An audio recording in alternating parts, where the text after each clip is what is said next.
So don't do that. It's bad for me.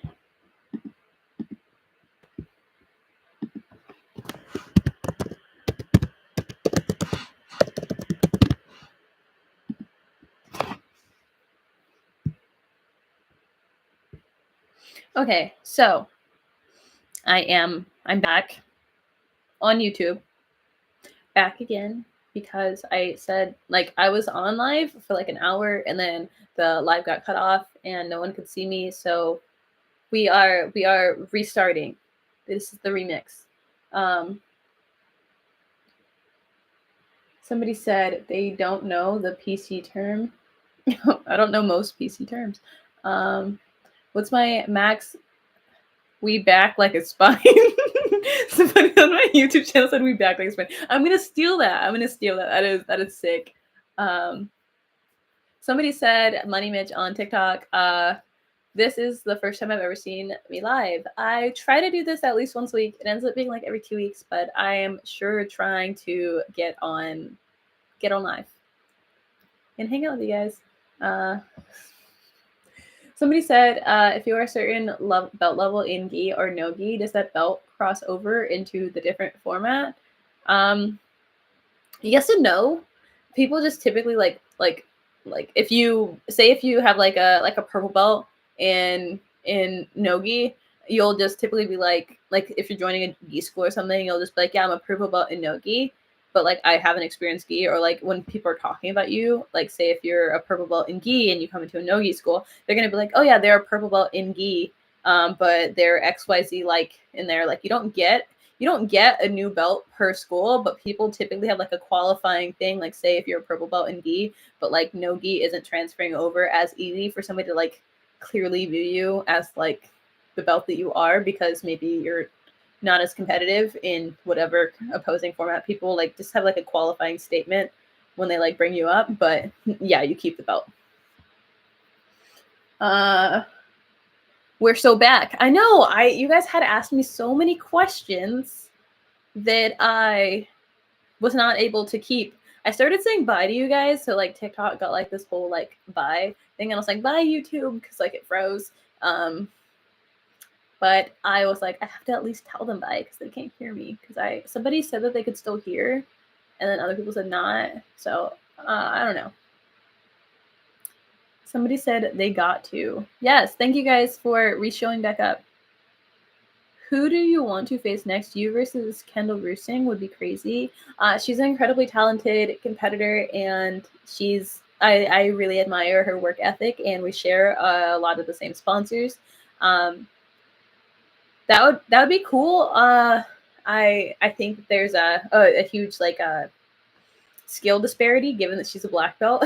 So that wouldn't be my my first pick for my next match, just because of the skill disparity in her favor, and weight disparity. But if that ever got organized, I would be honored to get thrown around. That's such a weird way to say. I'm so sorry, Kendall. Please. I hope no one's sending like this to Kendall. Like, Taylor's being weird. She wants to be thrown around you. I'm just saying, it'd be an honor. Anyway, I'm gonna stop. But thank you. You're an inspiration. Like, an opponent that I want to go against specifically, I don't really like think about it. I love just signing up for bracket tournaments and just like seeing who's around. Like I don't necessarily like look at women in the sport and are just like, yeah, I'd love to beat them up. Like it's not something that I do. Like it just like happens organically. Like so I don't have a specific opponent that I have been thinking about, just because I think that should happen organically in a bracket, or if like a promoter brings it up.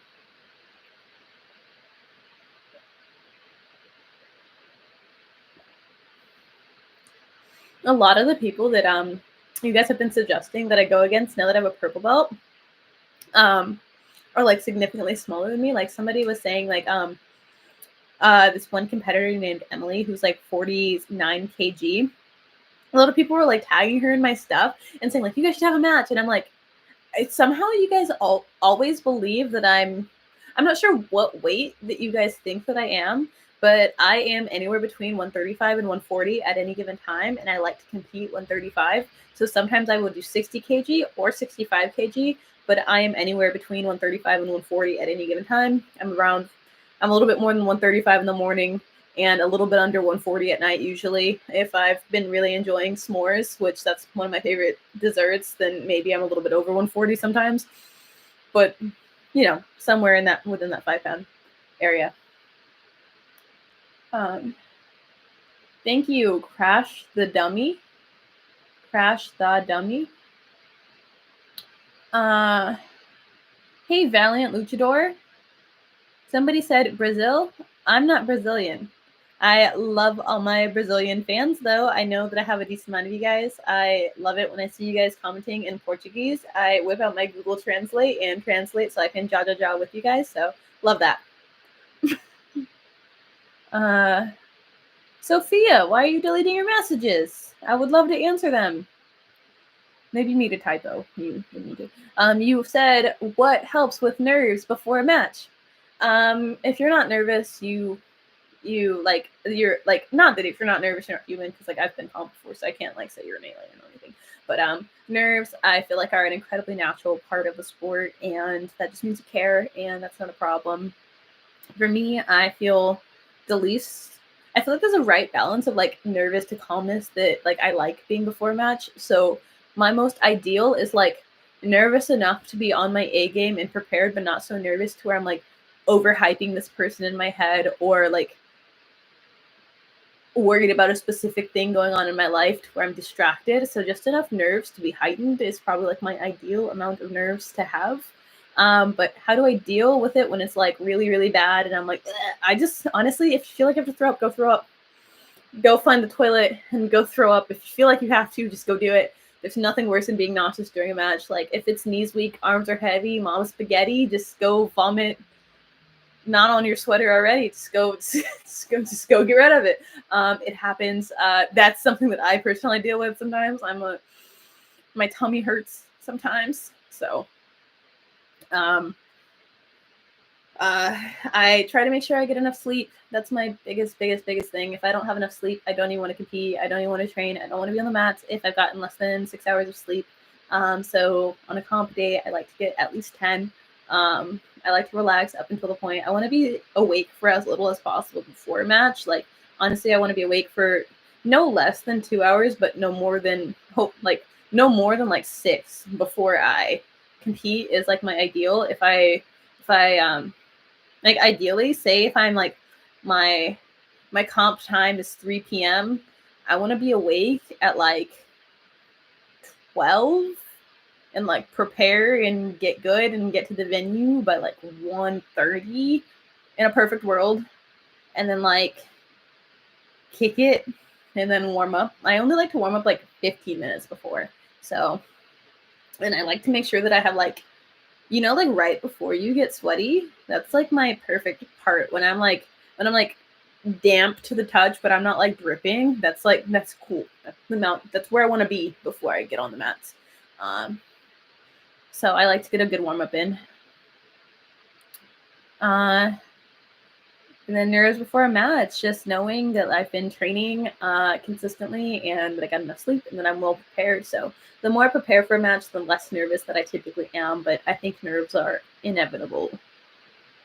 Somebody said that they started jiu-jitsu 2 years ago and they started watching my content last year and they look up to me so much. Thank you so much. I really appreciate that. I love women. I love helping women, and I'm so happy that you're watching my content and being inspired, because it's all I've ever wanted to do. Do you know anyone who eats what they want and smokes but is still a monster? Yes, I know quite a few people, but I don't know if they would necessarily want to be outed for their smoking habits. But I know a lot of monsters who are always inhaling things, who just eat the most monstrous diet and then like get on the mat and like slaughter everyone. Like, we can't all win the genetic lottery. We can't all be 6'4". But you know, I'm not that monster. If I'm eating too many s'mores the week before, I'm gonna be weighed down. If I'm not minding my P's and Q's before a match, I I'm not going to perform my best. Somebody said, do I do anything other than a guillotine in a match? Ever? No. Just kidding. I do all the time. You guys just scroll through more of my stuff. There's plenty. I have just as many RNC finishes as I do guillotine finishes. So, and no one ever says anything about that. Like, RNCs are considered okay, but guillotines aren't. You guys are just guillotine haters sometimes. So, do I prefer the challenges of open weight tournaments over traditional weight designations? I actually, so I'm somewhere between 135 and 140 at any given time. So, if say I wake up and I'm 137 and I get the choice to go against a girl who's 147 or 167, I am picking 167 girl.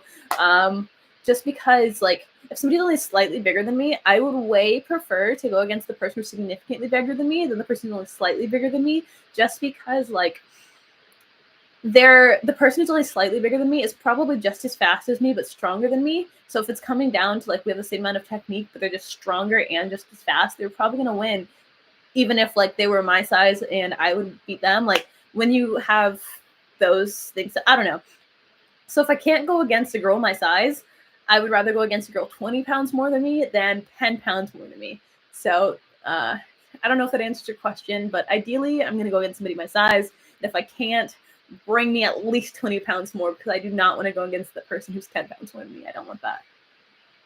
How tall are you? I'm a little bit under 5'5", so a little bit over 5'4". I'm right between 5'5" and 5'4". So that means 5'4 and a half, kind of. What do you do to prevent injuries as much as possible? Getting enough sleep the night before and making sure that you're always well rested. So if you're constantly sleep deprived, you're probably going to get injured way faster than if you hadn't been constantly sleep deprived. So get enough sleep and have a good strength and conditioning routine, and make sure you're taking your vitamins, minerals, supplements, whatever you need to do, you do. Like even right now, I have like a supplement drink situation happening. I am always like taking my supplements and just trying to prioritize nutrition and recovery and strength and conditioning.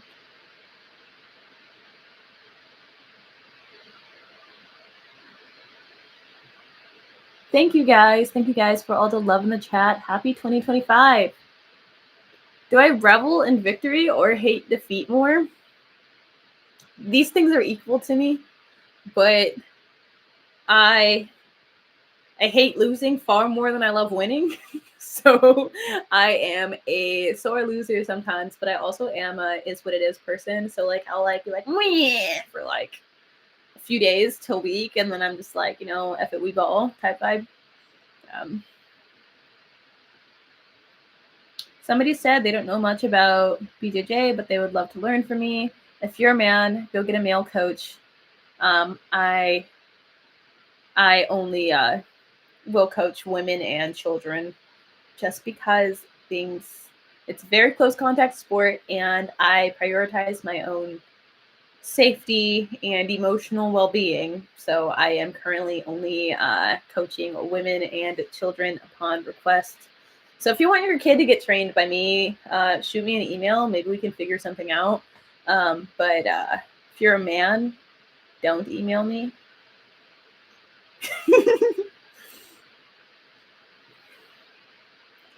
Somebody said, "What's my max push-ups?" I don't know. Probably like somewhere between 25 and 50. I haven't done push-ups in a while. Somebody said, "Love my hair." Thank you. Thank you, Chosen One. I see you all the time in my comments. So thank you so much for my support. Your support. Thank you so much for supporting me. The support that you give to me is my support. Thank you. Thank you so much for the roses. Do I skip warm-ups now? Unfortunately, I've been skipping warm-ups since probably before I even got my blue belt, to be honest. Like, I'm just chronically late, so I'm not necessarily trying. I think I'm more intentional. I think I don't try to hide that I'm skipping warm-ups now. Before I would like hide it more, and then now I'm more overt about it. But warm-ups are warm-ups for a reason. They help you turn certain movements into muscle memory. So I do not think that they are pointless. But something that I do instead of the traditional warm-ups is like stretching during that time off to the side and doing my own mobility and warm-ups routine, because I think the deeper you are in jiu-jitsu, typically the more injuries you have piled up and certain things you have to get warmed up. Like for me, it's like I like have this whole like shoulder mobility routine and this whole like hip mobility thing where I like have to do like my little butterfly as I'm like going like that and like stretching out my shoulders and stuff. So I think it's just like, I think part of the stereotype of the purple belts skip warm ups is that like a lot of their backs hurt and they want to like go on the side and do their own warm up because they accumulated certain injuries. Thank you so much, 93 Super Premium, for the super chat. I really, really appreciate that. That is so, that helps me out, helps my channel out. So I really appreciate 93 Super Premium for sending that $20. I couldn't do it without you guys. Like, the tips and the super chats mean so much to me. They help me afford a lot of the things that come with jiu-jitsu. So I appreciate that. It helps me so much. And I will type out a thing.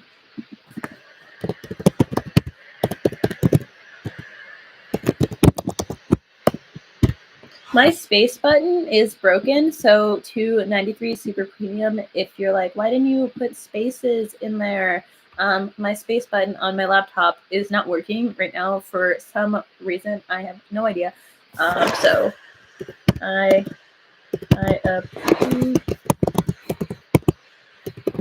okay, I'm sorry. I hope that you're still in the live so that you're able to see. You gotta see. I didn't know that you guys would see. Yeah, I just said I appreciate it a lot. What is the first step to getting into jiu-jitsu? Picking a gym. You pick the gym, you get in your car, and you shove to the gym, and you like do a trial class. So first step is use a on-screen keyboard. Oh, I need to do that. Yeah, I should probably do an on-screen keyboard.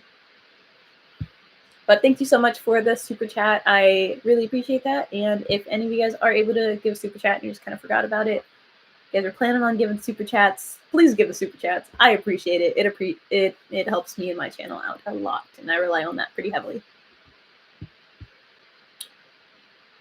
Somebody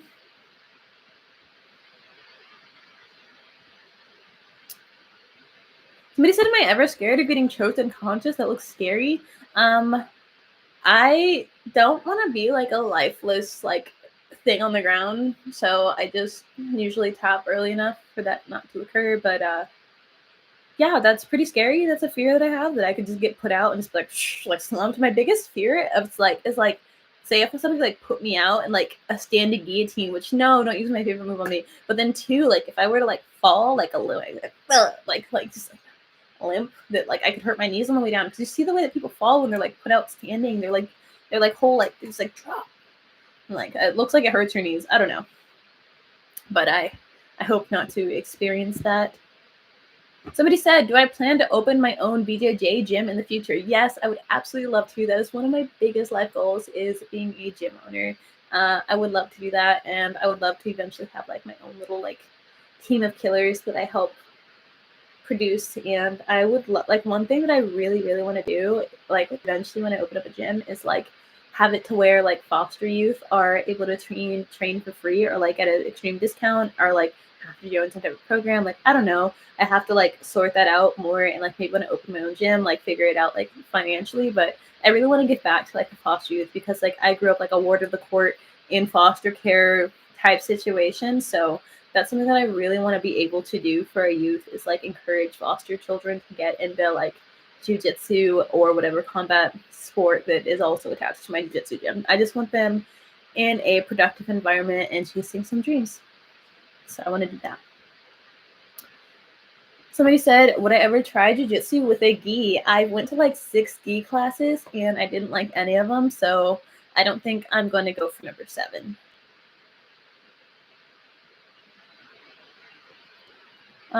At what belt did I start avoiding certain types of rolling partner? It took me sparring with my friends, stopped sparring with untrained people. I stopped sparring with untrained people when I tore my ACL.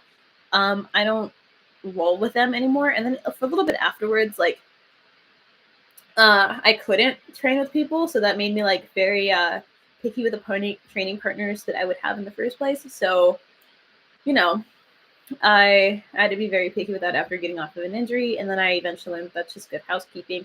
And then I think I got like the most picky with my training partners within like the last year. Like I used to be way easier to roll with, And then now like my training partners are like more so specific people rather than the whole gym. Just because like it's incredibly easy to get injured, and ever since I started transitioning into doing this like jujitsu doesn't pay enough to do jujitsu for a living, but like my online presence is what I do for a living, which is based on jujitsu. So that's what I do for a living.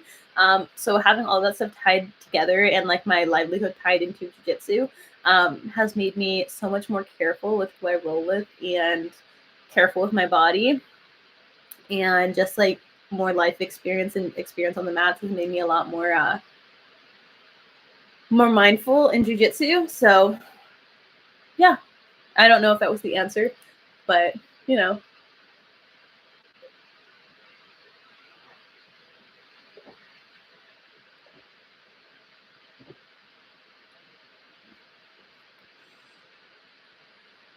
This chalky bit at the bottom, should have probably put more water into that, but instead I'm just gonna like just do it.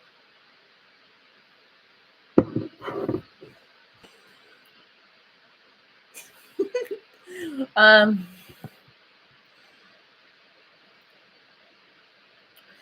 do I follow the ways of Jesus and honor him with my life? Yeah. Sophia, please stop deleting your messages. I would love to see what you have to say. Mommy 3 Super Premium. Thank you again. Thank you, thank you, thank you. Have I ever choked an opponent unconscious? Yes. Somebody said leg locks with new people. Scary emoji. I know, that's so scary. Like, I don't want to do that. And whenever I like start a roll with somebody, if I've never rolled with them before and I don't already know who they are and how long they've been training, I typically start the roll asking them that. But like, I don't even typically train with men unless I've seen them roll with a person smaller than them, ideally a woman, and see how they behave with them. And they're an upper belt. So I would say like the training partners that I pick for myself are like blue belts and above. Of course, I don't really train with white belt men. Who are within 20 pounds of me, usually. Do I plan on coaching MMA fighters, women, in the future as their BJJ coach? I would absolutely love to do that. Like, if you're a fighter and you're trying to get some work in jiu-jitsu, honestly, message me right now. If you're a woman, I would love to help you with your jiu-jitsu game and coach you for that. So if you're a female fighter who has a fight coming up, let me know if I can record it. That could be good for both of us. But I would love to do that more as like an occupation down the line in the future. Right now, I'm just focused on getting my skill set up and continuing to do that. So I just feel like if you're the best, they'll come. So I'm just focused on trying to become the best. Somebody said, what are my competition tips surrounding handling anxiety? Anxiety is extremely natural and everybody experiences it. Me personally, every single match, no matter how many matches I've done like, I don't even know how many matches, but a lot. I think I've competed almost probably at least 50 times, maybe less. Minimum 30, somewhere between 30 and 50 probably. But like I still have felt nervous almost every single competition, and I've felt incredibly calm some competitions and done poorly, and I've felt incredibly anxious some competitions and done well.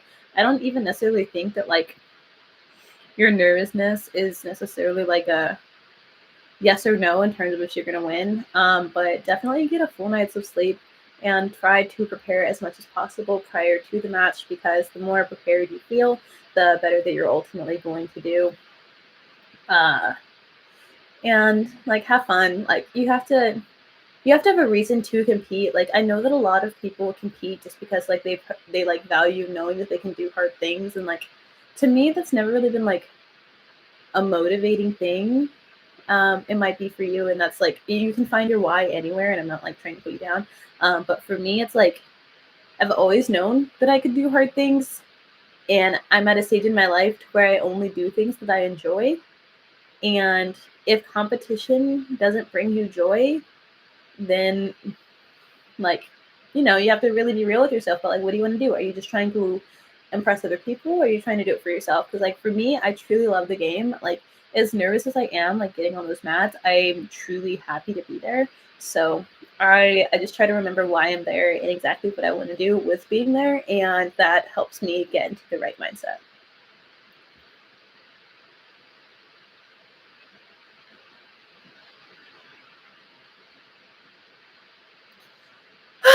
What are my favorite tournaments? I love Naga. I love Naga.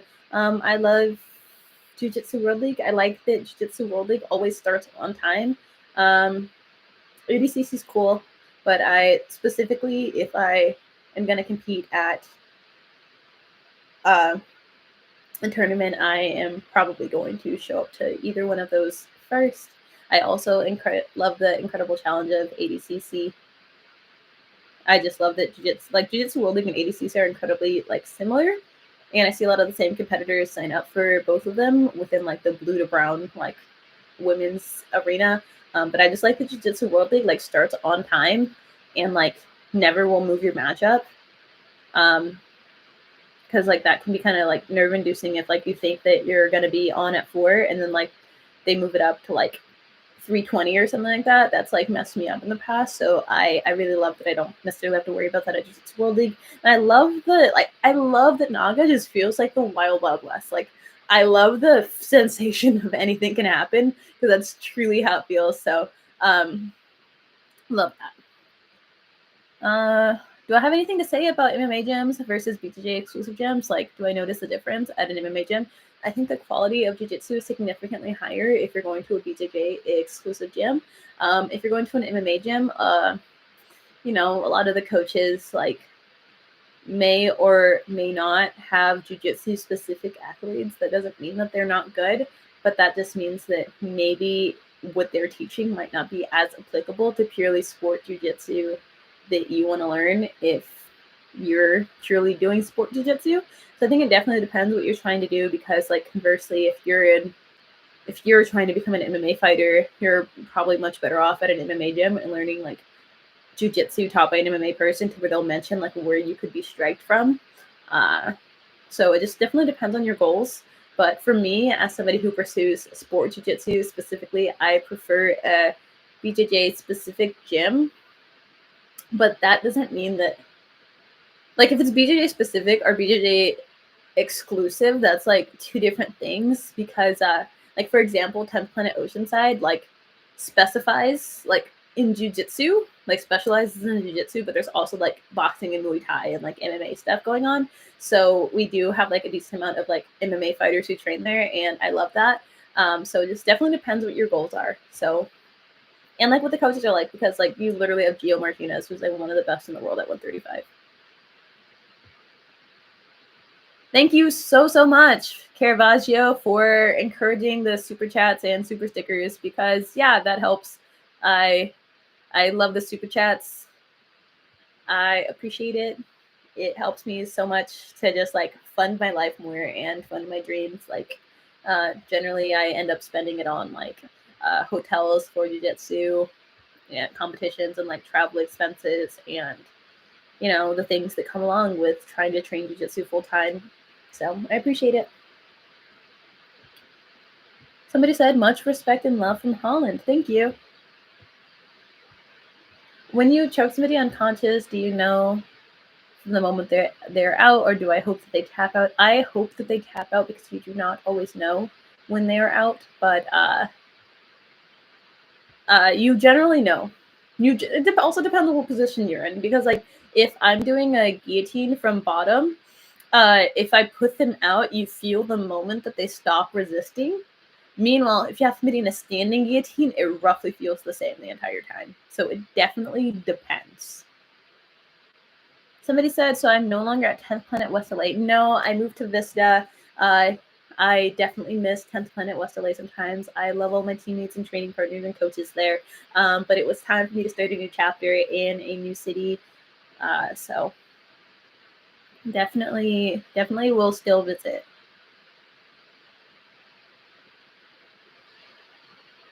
Thank you, Hitman. Thank you for the compliments.